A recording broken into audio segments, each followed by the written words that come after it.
এটা গুৰুত্বপূৰ্ণ খবৰ 15 আগষ্টৰ পিছতে মহাযুদ্ধ আৰম্ভ হ'ব বিশ্বত কিয়নো এবাৰ ইৰাণৰ ফালৰ পৰা শেষ সকিয়নি প্ৰদান কৰা হ'ল ইজৰাইলক আৰু এই সম্পৰ্কত আমি জনাব বিচাৰিছো সবিশেষ তথ্য আৰু এই মুহূৰ্তত জনাব বিচাৰিছো এই গুৰুত্বপূৰ্ণ খবৰটো ইজৰাইলক শেষ সকিয়নি দিলে ইৰাণে শেষ সকিয়নি ইজৰাইলক দিলে ইৰাণে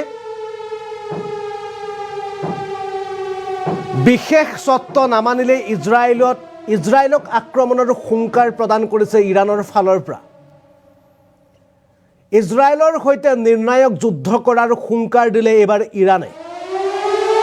নিৰ্ণায়ক যুদ্ধৰ হুংকাৰ প্ৰদান কৰা হৈছে ইজৰাইলক ইৰাণৰ ফালৰ পৰা গাজাত যুদ্ধবিৰতিৰ আলোচনা বিফল হ'লেই হ'ব মহাযুদ্ধ গাজাত যুদ্ধবিৰতি আলোচনা বিফল হ'লে যুদ্ধ আৰম্ভ হ'ব ইৰাণ আৰু ইজৰাইলৰ মাজত প্ৰধানমন্ত্ৰী নেতানিয়াহুক যুদ্ধবিৰতিৰ দিশে আক নাবাহিলেই হ'ব ভয়ংকৰ পৰিস্থিতি যুদ্ধবিৰতিৰ প্ৰস্তাৱ বিফল হ'লে ইজৰাইলৰ সৈতে নিৰ্ণায়ক যুদ্ধ কৰিব ইৰাণে ইজৰাইল আৰু হামাছৰ মাজত যুদ্ধবিৰতি নহ'লেই হ'ব মহাযুদ্ধ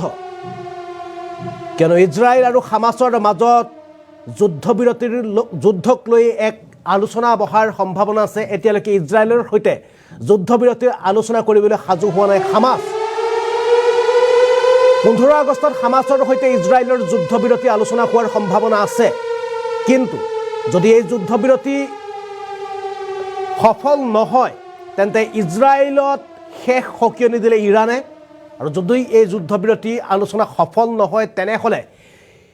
ইৰাণে ইজৰাইলক নিৰ্ণায়ক যুদ্ধৰ বাবে শেষ হুংকাৰ প্ৰদান কৰিছে আৰু এই মুহূৰ্তত জনাইছে বিশেষ খবৰটো মধ্যপ্ৰাচ্যৰ পৰা আহিছে বিশেষ খবৰ কিয়নো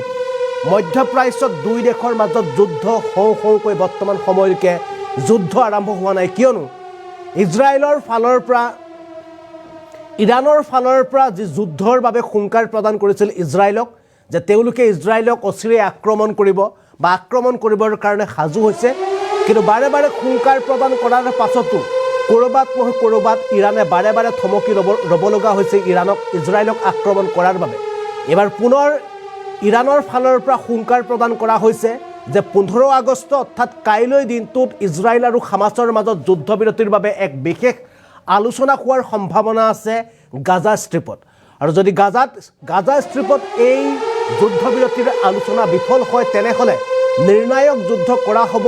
ইজৰাইলৰ বিৰুদ্ধে আৰু এই হুংকাৰ প্ৰদান কৰিছে ইৰাণৰ ফালৰ পৰা পিছে কাইলৈ দিনটোতেহে জানিব পৰা যাব যে ইজৰাইল আৰু হামাছৰ মাজত হোৱা এই যুদ্ধবিৰতিৰ কিমান সফল দিশে আগবাঢ়িব পিছে এই মুহূৰ্তলৈকে ইজৰাইলৰ সৈতে যুদ্ধবিৰতিত বহিবৰ কাৰণে হামাছ সাজু হোৱা নাই অন্যফালে যদি চোৱা যায় তেন্তে এই যুদ্ধবিৰতিৰ বাবেও অতিশয় আগ্ৰহ প্ৰকাশ কৰা নাই ইজৰাইলৰ ফালৰ পৰা আৰু কাইলৈ দিনটোত অৰ্থাৎ 15 আগষ্টত ইজৰাইল আৰু ইৰাণৰ মাজৰ যি যুদ্ধবিৰতিৰ আলোচনা বিফল হ'লে পুনৰ যুদ্ধ হোৱাৰ সম্ভাৱনাই প্ৰকট হৈছে মধ্যপ্ৰাচ্যত ইজৰাইল আৰু হামাছৰ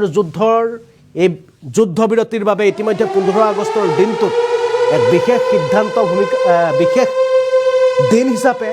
চিহ্নিত হোৱাৰ সম্ভাৱনা আছে কিয়নো কাইলৈ দিনটোত ইজৰাইল আৰু হামাছৰ মাজত যুদ্ধবিৰতিৰ আলোচনা হোৱাৰ সম্ভাৱনা আছে আৰু এই যুদ্ধবিৰতি যদি সফল নহয় আলোচনা তেনেহ'লে